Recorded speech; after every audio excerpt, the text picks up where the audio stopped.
Have you ever been driving somewhere that's really familiar and all of a sudden you notice something that you'd never noticed before? And you stop and go, did they just build that or did they just put that there? And you know that it's been there a long time, but you never really noticed it. Or maybe it was with someone and you never really seen or really noticed something about them.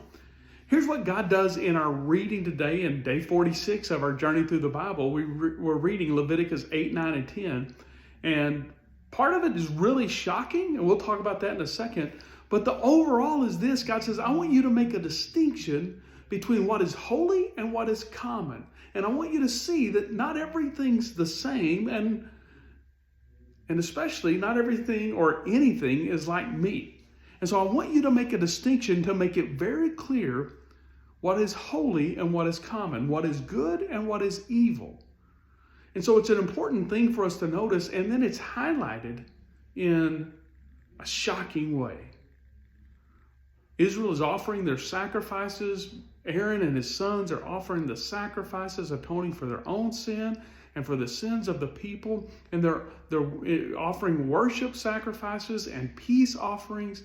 And then in chapter 10, Nadab and Abihu, and initially you might have read it and go, wait a second, that's not right. They come in and they offer what the Bible says is strange fire, or some of the translations would say unauthorized.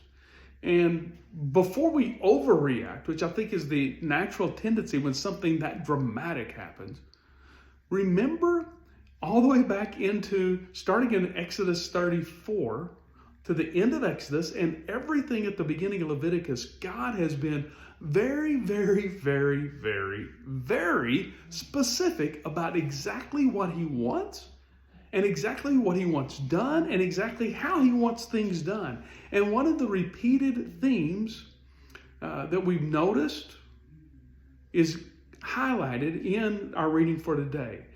Just as the Lord commanded, just as the Lord commanded, just as the Lord commanded. And the point is this: God has been very clear about who he is and what he wants. And now, Nadab and Abihu step outside of that. They say, I'm going to do something different. I'm going to give to God what I want to, not what he said to.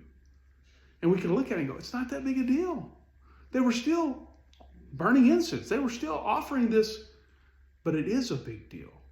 And it blurs that line between what's holy and what's common. So there's a lot of things. God doesn't care exactly what you do or how you do it. Of course, he never wants you to do evil, never wants you to do wrong. But on the things where God has been specific, it is really important for us that we see that as holy and we do just as the Lord commanded. Thanks for joining me. Have a great day.